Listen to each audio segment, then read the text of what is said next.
Looking for a guaranteed way to create content that resonates with your audience? Start a podcast. Interview your ideal clients and let them choose the topic of the interview. Because if your ideal clients care about the topic, there's a good chance the rest of your audience will care about it too. Learn more at sweetfishmedia.com. You're listening to the B2B Growth Show, a podcast dedicated to helping B2B executives achieve explosive growth. Whether you're looking for techniques and strategies or tools and resources, you've come to the right place. I'm Jonathan Green. And I'm James Carberry. Let's get into the show. Welcome back to the B2B Growth Show. We are here today with John Deering. He is the Director of ABM Technology and Strategy at Demandbase. John, how you doing today? Doing well, James. Excited to be here. Thanks for having me. No problem at all. I'm really excited to chat with you. We're going to be talking about ABM today, John, and really going to be talking about metrics and success stories. But before we dive into the metrics that people should be measuring to really determine the success of their ABM campaigns, you are the guy to be talking about this. And so I'd love for you to explain why that's the case. So explain to us what you and your team are up to at Demandbase. Sure. So my role at Demandbase is a very interesting one. I actually get to work with a lot of different marketers on how to use technology to execute against their account-based marketing strategy. And I've been doing that over here at Demandbase, both working with prospects and customers for about a year and a half, but also running demand gen programs here. And then prior to Demandbase, I was actually introduced to account-based marketing via my relationship with Demandbase as a customer. So I've got about 6 years with my fingers in the dough, if you will, working in account-based marketing. But what we're doing at Demandbase is we're really trying to change the way that B2B marketers think about what they do in and day out and how they plan their marketing activities so that they can really zero in on the accounts that matter most to their business, those that have the greatest propensity to turn into customers, and then localize their marketing to really illustrate to those prospective accounts and customer accounts as well that they are the best solution partner for them and can really, kind of step up and meet their needs. So we do that across a host of different products in our platform that kind of span the entire funnel, from identifying the accounts that matter most to connecting with them via advertising online, to personalizing the experience once they show up on the website, to tying that into sales development insights to help close the deals faster, and then looking at the analytics across the entire funnel to know and understand what the target accounts are doing and how to better market to them. So really our mission is to get out there and help transform the way B2B marketers are thinking about doing their jobs to help them be more effective in what they're doing. Got it. Love it. So John, I want to start by talking about these 5 core metrics. As we're talking offline, you mentioned that there are 5 metrics that really determine the success of an ABM campaign. And this first metric is obviously revenue. Talk to us a little bit about this. Yeah, so, there's an age-old adage where marketers are looked at as a cost center. And, when a CFO is putting together a budget and saying, here's what we're going to give you this year, and they're, running some estimates based upon forecasts for bookings and things like that, and they give you, a certain percentage of that, and they're really thinking of it more as a spend. For the better part of a decade now as marketers, we've been talking about connecting our activity to actual revenue, right? Because that's where we can demonstrate our impact on the business at the greatest scale and say we're actually helping to grow the business. I think that's been a conversation, as I mentioned, for a good period of time, but it's been really difficult for marketers to prove that value. And a lot of that has fallen into kind of over-analysis, trying to say, one specific message or one individual channel has driven all of this revenue or had this great return. And that can be really difficult to measure and reinvest in strategically because so many buyers interact with your brand in so many different ways. It's hard to say just one channel or one program type. But take into account the things like buying teams, anonymous buying research, there are a lot of different programs that touch a prospective account at a lot of different stages of that buying cycle. So it's really a combination, is what I like to call surrounding between the buyer and the buying team, right? Whether it's some are in awareness stage, some are in consideration and decision stages. It's being able to showcase how marketers are making that difference to actually help drive revenue and support the sales organization. So with all that in mind, it's just really important that we understand how we can drive revenue for our organization, and that as marketers, we're actually focusing on those metrics versus ones where we say, oh, we got a lot of clicks. I can't remember the last time a salesperson asked me how many clicks and I can't think of it. I don't think it's ever happened. But they certainly do come and say, how is this doing? What is this doing in terms of my pipeline and some of these other metrics we'll get into. So I think, as marketers, if we start to think about deeper funnel performance metrics and focus on the same things that our sales team and our finance team are focused on, then we're aligning our efforts with the metrics that are going to really help showcase our impact as well as drive the growth of the business. Yep. That makes perfect sense. So this second metric, you alluded to it, but it's pipeline generation. So talk to us about how marketers can start measuring this metric. Yeah, so, a pipeline metric, if it's the first time you're kind of diving into this, can be a little scary because at some level we are kind of letting go of the wheel a little bit and saying, we're going to drive, interested accounts to come talk to us, but it's up to our sales team to actually kind of pick it up and run with the football and get that sales opportunity generated, right? More than just an inquiry or some explicit interest that we're seeing on our website. So, that's the metric that we as marketers really want to hang our hats on. And for example, in our marketing team here at Demandbase, we are all compensated based upon our pipeline generation numbers, not only as a marketing department, but as a company as a whole.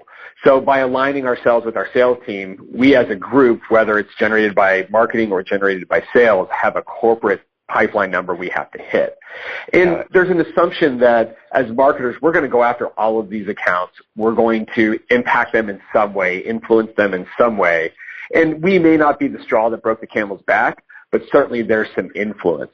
So by defining the metric of how many pipeline opportunities we have to create in a given period of time, we're actually committing to our sales organization and to our finance department and our C-suite, who are modeling out the growth of the business, that we are going to hit this number of pipeline opportunities. And knowing how our funnel performs, we now know, average, and we'll get into more of these, but average sales cycle lengths, things like that, are going to translate downstream and, in the subsequent quarter into bookings and things like that. So it makes it much easier for our finance team to model the business and forecast how the business will perform based upon what marketing is doing.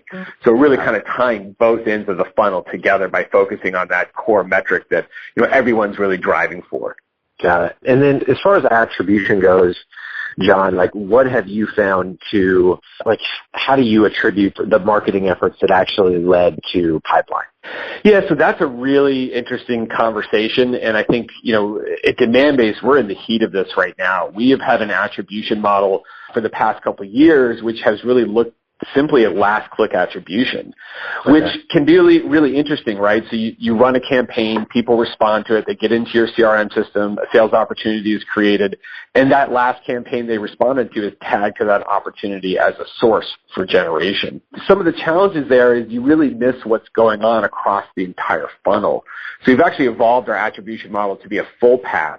So, that last click, that straw that broke the camel's back, is getting credit, but so is when the first touch happened, when the lead was created, when the sale takes place or the close takes place. And so we're having better visibility into how our programs are actually impacting our bookings and our growth as a business.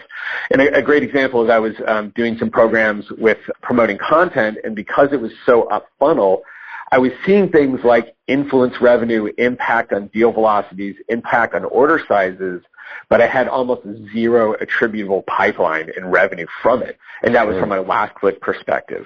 When we started to look at it from a full path perspective, those numbers changed dramatically. So my revenue attribution went up thousands of % just because of the way I looked at it, because now where I was seeing influence at the top of the funnel, but no last click, I have these different touch points that are impacting not only the acquisition of a pipeline opportunity, but also through to sale and to turning into customer.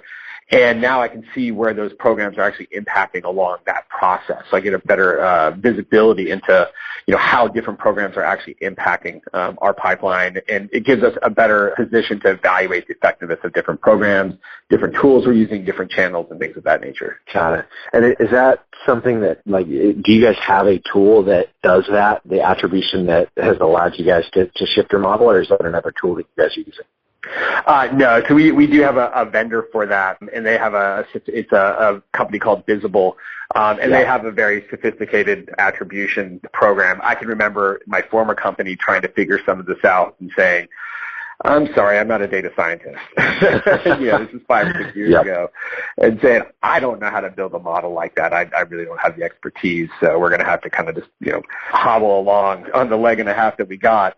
But then, coming over here, and here we are 6 years later, and there are all these companies like Visible in the market, or at least several of them, that have this working. And so it's something that you can just kind of turn on and start to plug in and start to look at the attribution as you develop that data set. Love it. All right, so we've talked about revenue, we've talked about pipeline. This next metric that marketers need to measure are close rates. Talk to us about this one. Yeah, so again, close rates, much like the booking revenue, is kind of a scary one for marketers because we don't have a whole lot of control over it. But if we're measuring our close rate in terms of all of our marketing programs as well as our marketing activity as a whole, it's really an important metric to help us model our funnel, right? So if we're forecasting the growth of the business and we know what our pipeline number is going to be, we have to have a solid grasp on what those close rates are going to be. And as we're tracking those and measuring performance against those, it can actually be a really great indicator. As we see close rates increase, it actually adjusts our model upstream and say, we don't need to generate as many pipeline opportunities now. And the same thing, we're going to talk about average contract values, but these are two levers that are used in modeling the business, and we have to have a really strong understanding of what they are today and how we want to improve them as we move forward with our programs. And really in an account-based model or account-based marketing strategy, by targeting the accounts that really matter to our business, we're going to put the right types of opportunities into our pipeline, which is going to make it easier for our sales reps to close deals and to close them faster. So inherently, by nature, we should start to see those metrics increase. If you're not seeing them improve as part of the strategy, then, it gives us a couple ideas of where we want to go dig in and start to, turn the dials a little bit more. But really the key parts of those is understanding how we can model our entire funnel so that we can continually predict how many pipeline opportunities we need to generate, and then upstream how many programs we need to be running against our target account list in order to get to that number. Got it. Okay, so revenue, pipeline, close rates. This fourth metric is what you just talked about, average contract value. Talk to us about this. Yeah, and so, much like the close rate, that one is really key because it's going to tell you how to forecast and what revenue number or bookings number your finance team can rely on from the marketing and sales effort. Thinking about that, looking at it, are there different product mixes that can help increase that? Are there different, segments within your account list that can help you focus on that? Can you focus on enterprise more, for example, to help increase that number, increase bookings, increase revenue for the organization? Or, are there product mixes that really help drive that? So when we first started out on executing ABM, we actually found there was a perfect mix of product adoption that reduced attrition. So instead of a combination of one or two products, when we saw this third product in that deal, it actually meant, again, we could reduce attrition. And so, simply by getting that product into a deal, we were increasing our annual contract values at the same time. So ultimately, as these accounts who are better aware of what you're doing, have a better chance of turning into customers come into the pipeline, it's also conceivable that they're going to end up spending a little bit more because they see the full value of a product suite or, a services suite, and most likely will help also increase the ACV.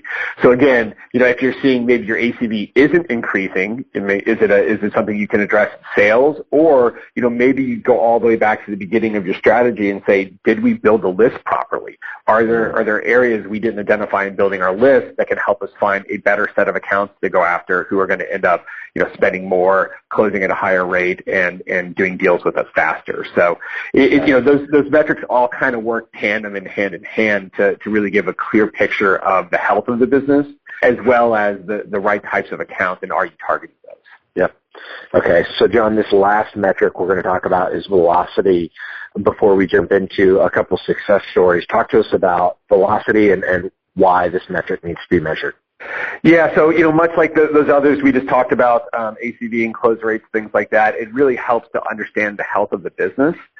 But it's also key to look at from a forecasting perspective, especially for organizations that are selling to, enterprise or, have a sales cycle that is 6, 9, 12 plus months.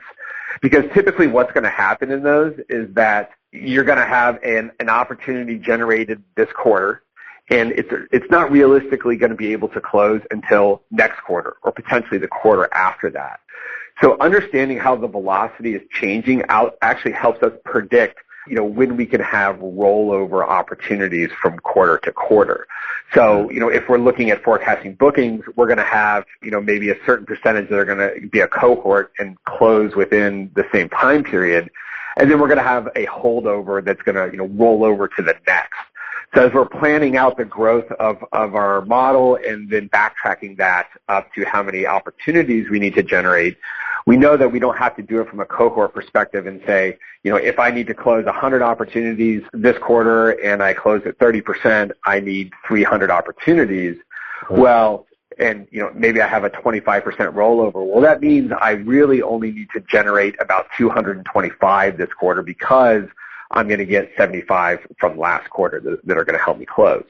Now, that said, is looking to the next quarter and the quarter after that, we need to be conscious of how many we'll need then to hit our goals. And so we have to factor that into the equation for the current quarter to understand what our true pipeline forecast should be. Okay, that makes sense. So John, this has been super, super helpful. And because you're living in this ABM world and you're as deep into it as you are, I'd love to hear some success stories from some of the brands that you guys are working with to really implement, execute effective ABM strategies. Yeah, absolutely. James, so we actually just had our national annual conference last week, the Marketing Innovation Summit in San Francisco. And I was actually in charge of running the track for what was called the ABM Success Stories. So I had a lot of great insight into some of those. One, for example, is a company called Brightcove. They have a video marketing program, platform. They attended our summit last year, and then this year we're back to present on their successes. And so they ran some specific programs targeting either net new clients or existing clients. They're a video platform, so they did some cool stuff with video to kind of introduce the account managers and, provide kind of as one-to-one connection as possible. And out of that initial program, they actually saw it was over 85 different meetings and over $200,000 in pipeline just from that program and from targeting those specific accounts. Another company that you probably have never heard of that was speaking at that was SAP. Little joke there. But they have a great kind of two-tier approach where they have kind of a top-level one-to-one named account strategy where they do specific programs just for those accounts. And then they have a tier below that, which they call ABM at Scale, which is more about 2,000 accounts, I believe it is. And so they've been targeting, and they were trying to target across different industry sectors like the public, banking, retail, and a couple others. And they were trying to really lift engagement on their website from those accounts. So trying to kind of measure, can they improve their relationship with them? And they saw on average anywhere from about a 30 to 50% increase in engagement on their website when they were targeting those accounts with ads specific to those accounts. So they were using account-based advertising to do that. So, if you think about it from SAP's perspective and the size of companies they're working with in those sectors, that engagement, once you kind of build the formula downstream can lead to some substantial increases in their both net new relationships, but also their existing relationships. So, internally, at Demandbase, we've been practicing ABM for a couple of years now, but we've seen some tremendous results where we compare accounts that are on our target account list with those that are not, because sometimes you do work with companies that aren't on your target account list. But we've seen things like close rates jump almost 75% proportionately compared to accounts that we're focusing on versus those that kind of come off the street, as well as things like ACVs go up anywhere from 12 to 70%. Funnel velocities anywhere from 6 to 35%.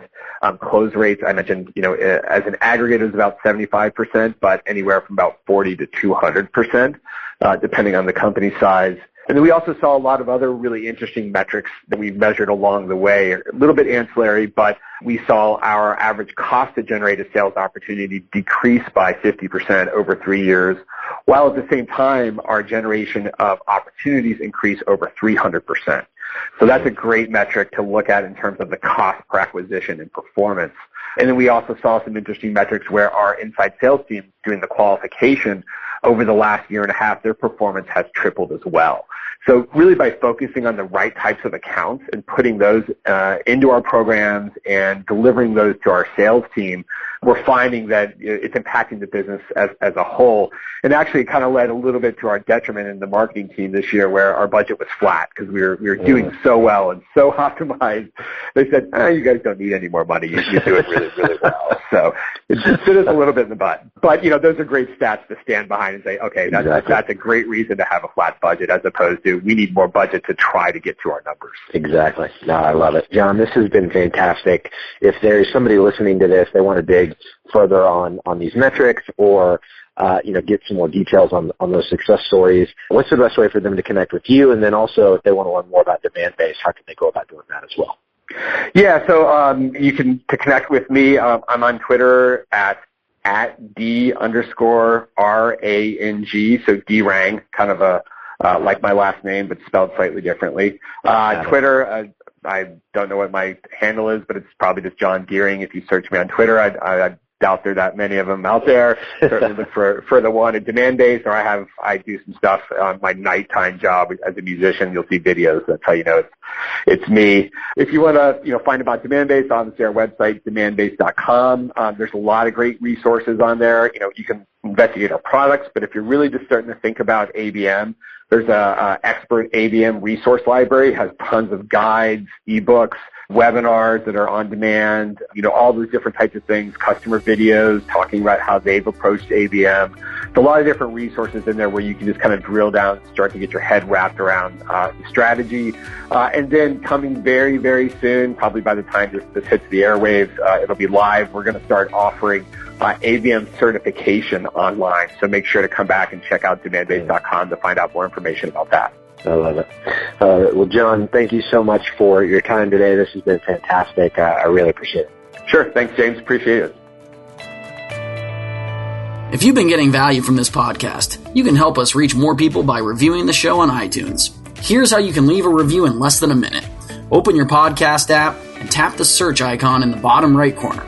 Type in B2B Growth, then select our show. Once you're there, tap the Reviews tab and tell us what you think of the show. These reviews help us out a ton. Thank you so much for listening. Until next time.